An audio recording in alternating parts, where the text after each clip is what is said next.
আমরা কিন্তু ওই যে পরিকল্পিত উন্নয়নের কথা বলছি, পরিকল্পিত সিলেটের কথা বলছি, এটাই তো পরিকল্পনার মধ্যে সব কিছু আসবে। আবার আরেকটা কথা বলতে চাই যে আমরা একটু কষ্ট হচ্ছে সবার রমজানের সামনে।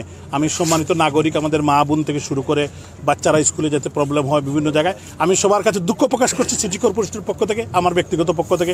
আমি নির্বাচিত প্রতিনিধি হিসাবে আমি যে দায়িত্ব নিয়েছি, আমাদের দায়িত্বের যদি ঘাটতি থাকে, আমি তো আপনাদেরই লোক, আপনাদেরই সন্তান, এবং আপনারা ক্ষমা সুন্দর দৃষ্টিতে একটু কষ্ট করেন, ইনশাল্লাহ আগামী দিনে একটি সুন্দর সূর্যোদয়ের অপেক্ষা করি আমরা। বিগত 21 জুনের নির্বাচনের পূর্বে আমি এই হকারদের নিয়েই বারবার কথা হচ্ছিল, তখন কিন্তু আপনারা আমার রেকর্ড দেখবেন, আমি বলেছিলাম যে উইন উইন সিচুয়েশন, আমরা তাদেরকে একটা ব্যবস্থা করে তাদেরকে, কারণ এরা তো আমাদের সিলেটের মানুষ, সিলেটের মানুষ না থাকলেও এরা কিন্তু বাংলাদেশের মানুষ, আমাদের ভাই বিরাদর আত্মীয় স্বজন, এরা গরিব, এরা এই কাজ করেই তাদের পরিবার পালে, এটাও আমাদের কিন্তু সমাজের দায়িত্ব।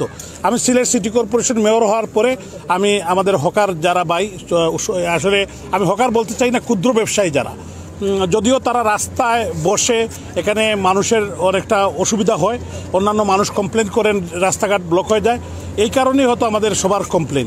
তো আমি মনে করি যে তাদেরকে, এই ক্ষুদ্র ব্যবসায়ীদেরকে, এখানে একটি আমাদের প্রায় 10 একর জায়গা আছে এখানে আমরা প্রায় 9টি ভাগে বিভক্ত করে, আমাদের চিফ ইঞ্জিনিয়ার সাহেব, সিও সাহেব এখানে আছেন, যে আমরা টেন্ডার করেছি এবং টেন্ডার পায়েও গেছে, তারা 9টি গ্রুপ তারা কাজ করছে, এবং কাজ আশা করি কতদিনের ভিতরে শেষ হবে স্যার? 5 তারিখের মধ্যে, 5 তারিখের ভিতরে আমরা হস্তান্তর করব। এবং এখানে আমাদের ডান দিকে বাম দিকে যারা আছেন ক্ষুদ্র ব্যবসায়ীরা এই শহরের, তারা এখানে আছেন, এবং তারা আমাকে ওয়াদা দিয়েছেন, তারা আমাকে কমিটমেন্ট দিয়েছেন, তারা সবাই এখানে আসবেন, এবং তাদেরকে আমি বলেছি যে তাদের জন্য আমি সর্বাত্মক সহযোগিতা করে যাব, এবং আমার যা যা করা দরকার, কারণ আমরা এই সমাজের প্রত্যেকটি অংশকে আমরা দেখতে চাই।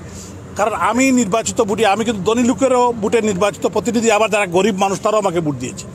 এজন্য আমরা একটা উইন উইন সিচুয়েশন থেকে আমরা সিলেটকে ক্লিন, গ্রিন, স্মার্ট নগরী করতে চাই।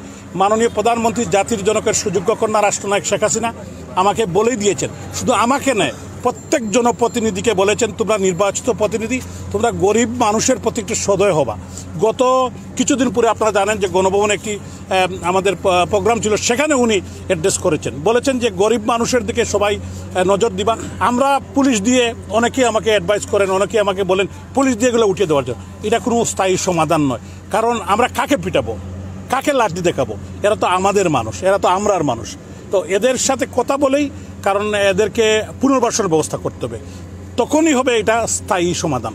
কারণ আমরা যদি আমাদের নিজেদের মধ্যে আলোচনার ভিত্তিতে, এবং আমাদের সিটি কর্পোরেশনের সম্মানিত কাউন্সিলর, আমাদের সিও সাহেব, চিফ ইঞ্জিনিয়ার সাহেব সহ আমাদের যারা প্রশাসনিক কর্মকর্তা, everybody is active on it, সবাই কাজ করছে সিনসিয়ারলি, আমাদের ইঞ্জিনিয়ার টিমও কাজ করছে, তো ইনশাল্লাহ আমি মনে করি আমরা সুফল পাবো।